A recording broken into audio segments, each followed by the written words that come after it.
So, you want to be debt free. What's your strategy? Why do you want to be debt free? Are you tired of paying bills? You'll never really be debt free. Okay, you'll always have utilities to pay and maybe back to school things to pay. So that word's not really there, but we'll use it for big things. Maybe housing, your house you want paid off, you want to pay off your car, you want to pay off your loans, people you owe. Okay, so but what's your strategy afterwards? There's so many people that I see on YouTube and people I know, they were debt free. And all of a sudden you see them crawling back, talking about, I'm not debt free anymore. I went and purchased blah, blah, blah. And sometimes within a few months or within that same month, they got debt free and maybe they went and got a credit card and their rationale is it has reward points.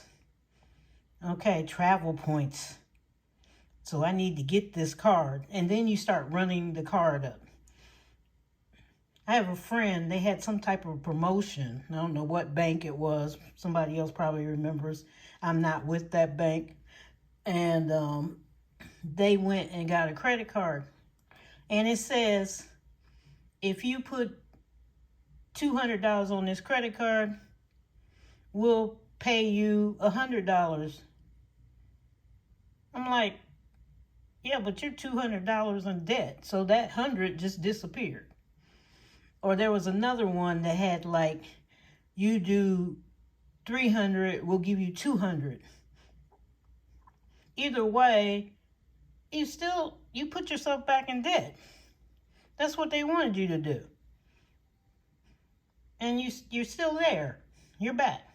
What happens to these lottery people?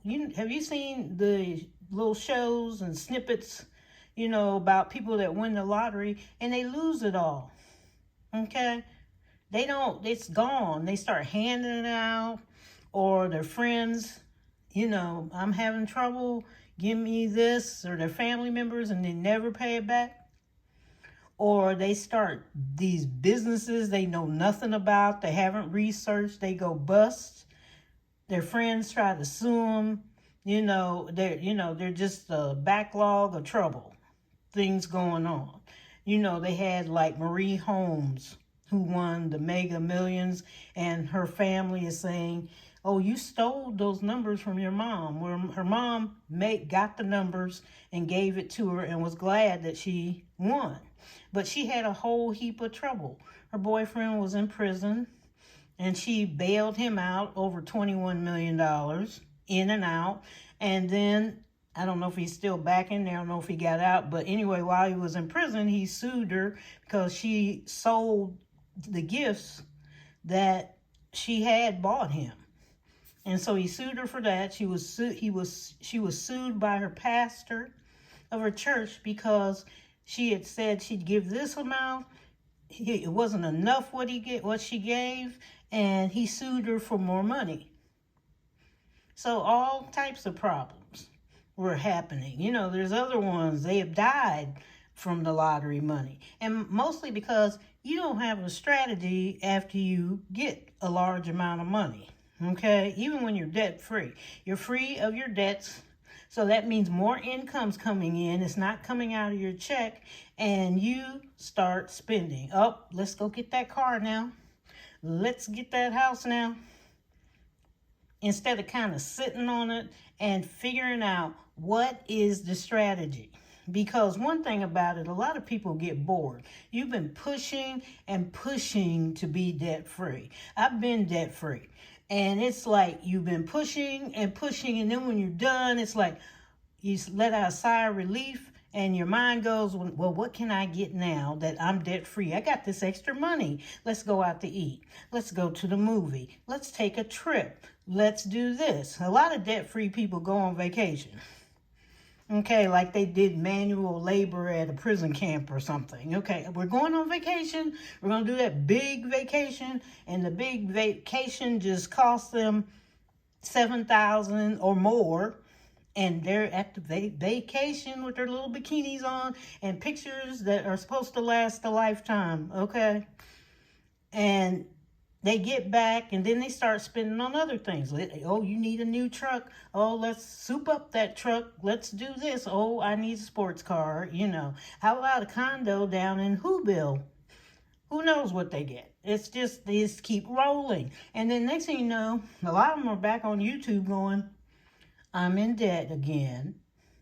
And you're wondering what happened now, okay? You know, what if you had not paid off that debt? You would have had to keep that car and take care of it because you didn't have enough money to get a new car, okay? You had to stay in that house because you didn't have enough to get there. So why isn't it a strategy after you get debt free? Or after you even win the lottery? Just wait a minute, okay? Because you have to have a plan. What is your plan when you get debt free so you don't get back into it? It's okay after you get it straightened out and you got your strategy, because your strategy would be like I'm going to do. My next car will be cash. My next house will be paid in cash. That's a strategy.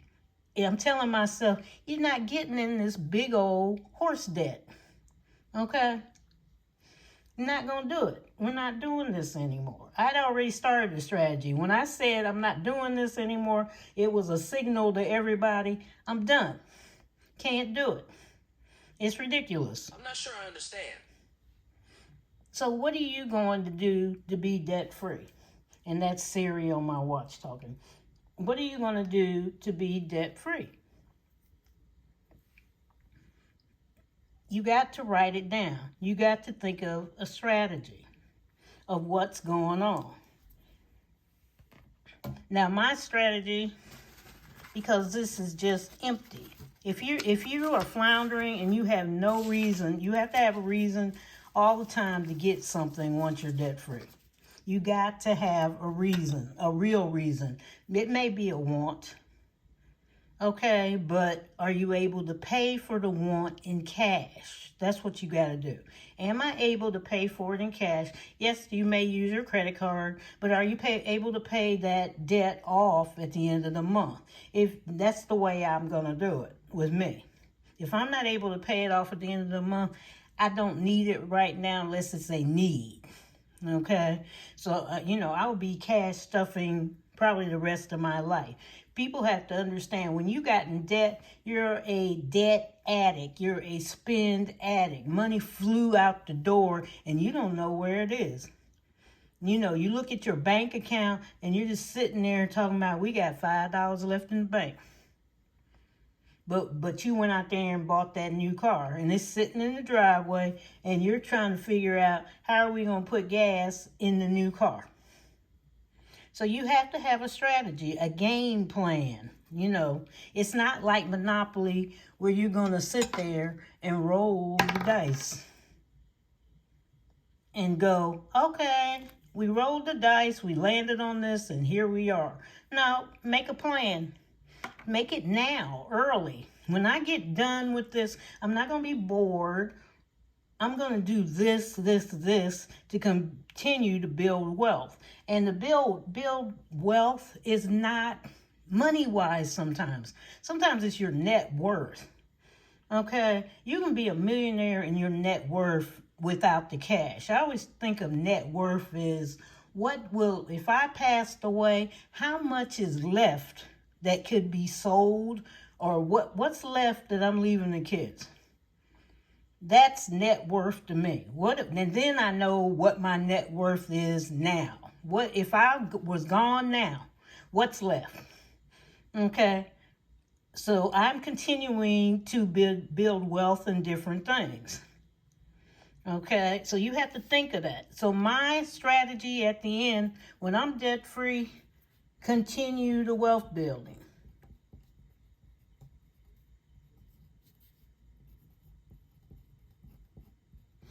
And it may not be millions of dollars, and it might be.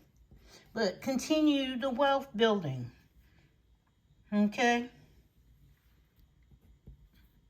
Continue.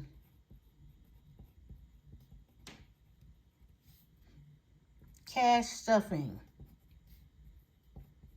and allocating my funds to different things like savings, car insurance, whatever I need to allocate it to. Sinking funds, continue that. I'm debt free, but this is where it's going to go.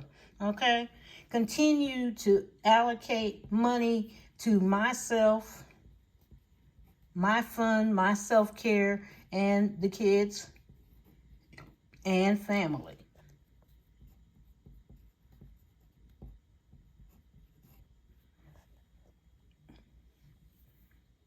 Okay?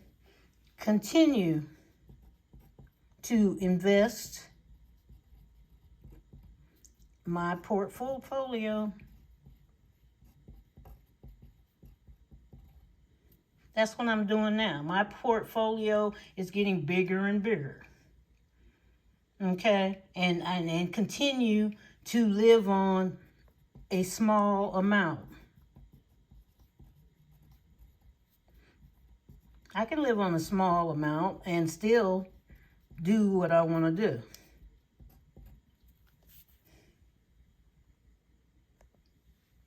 Okay, like every month, we live on about $3,000 a month. And then the other about $2,000, we do savings challenges and cash stuffing. Our bills roughly right now average about $3,000 a month. And yes, I can go pay off stuff. I can go in my savings account and go boop, but I don't.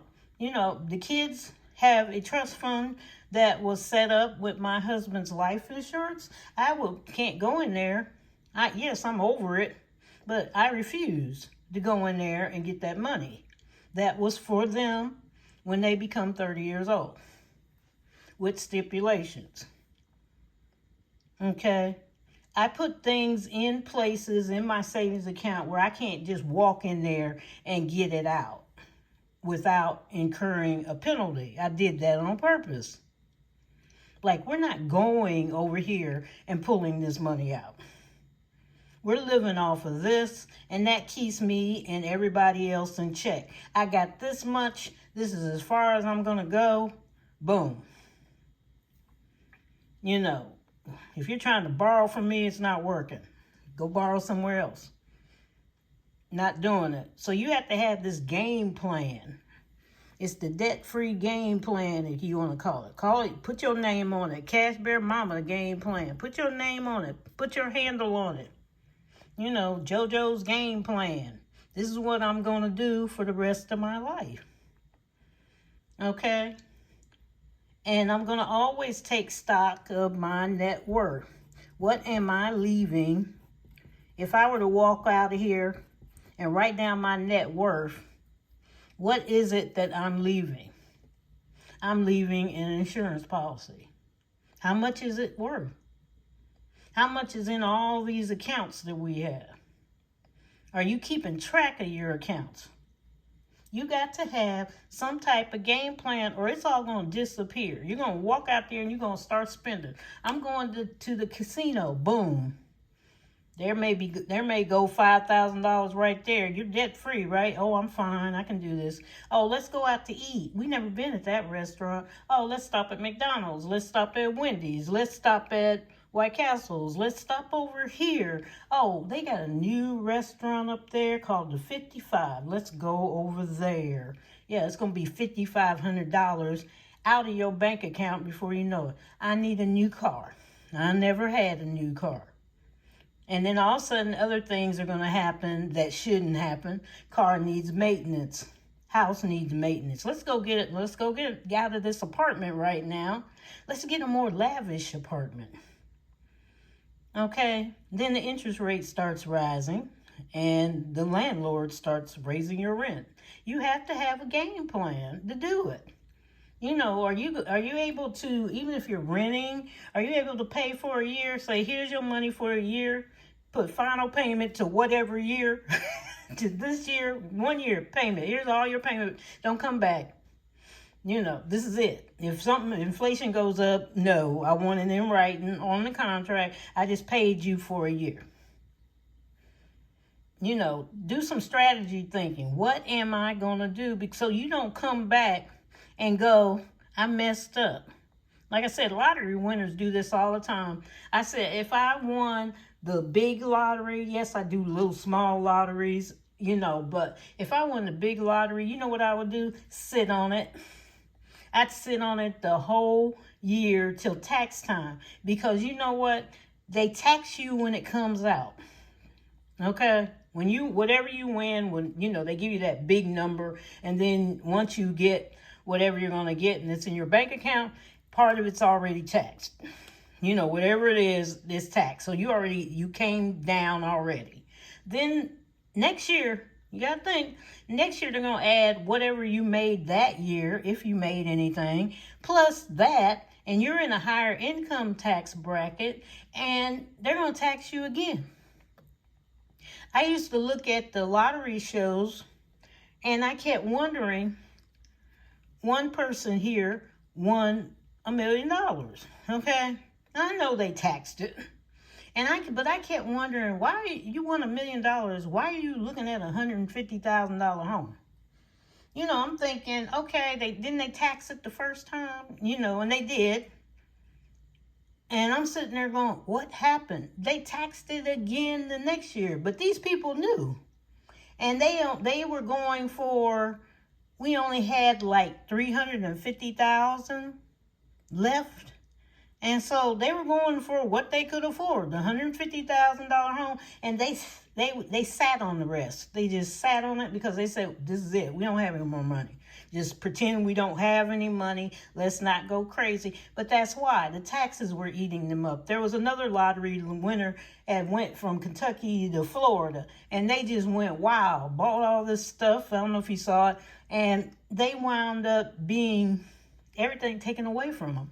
He had a mansion. He was spending all this money, lavish. Everything was going. IRS came, couldn't pay the taxes. They took everything away from both of them, the husband and wife. And he died. Nothing. Homeless, broke, very bad health, and just messed up. So you're going to have to think, what are you going to do? What is your net worth? I always think, if I were to pass, what do I have to give to anybody that I'm leaving it to? Even if it's back to the government. You may leave your money to the state. You may leave it to a university.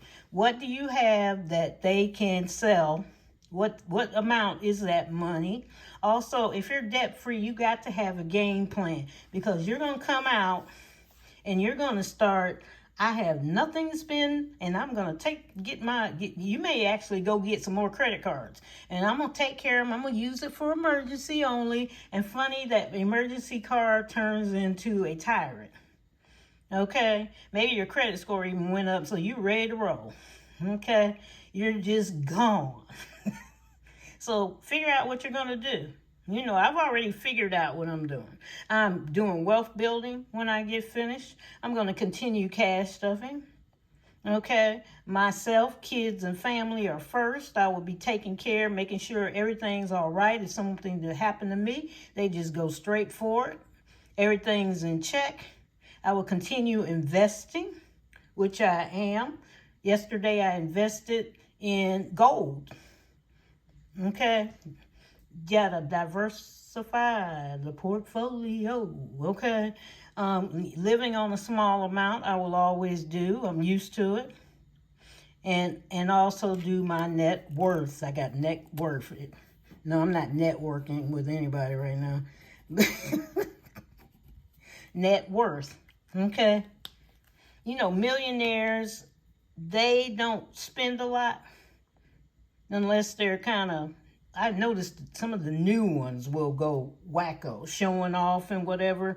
But you just got to figure out, what's my net worth, and then slowly do something.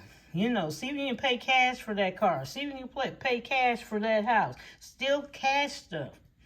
Still sock it away somewhere. Keep your money together. Try to keep your groceries down to 10 to 15% of your income that's coming in. See if you can do that. Do less eating out. Try to save your money. Okay? And stop going for these credit cards that you think are showing prestige. Oh, I got a credit card. I got a black card. There's only 6% of millionaires have a credit card balance. Most of them are zero.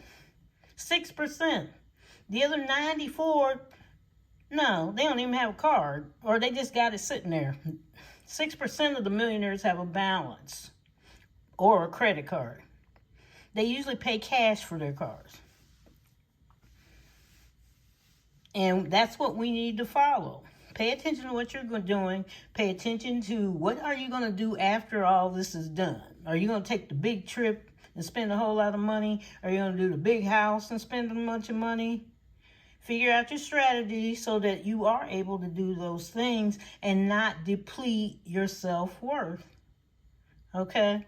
That you still have something left, and then that you don't feel like you have to come on and talk about, I'm broke, I'm not debt free anymore. Okay? So take care. Love you all. And remember, God will take care of those who help themselves. Take care. Bye-bye.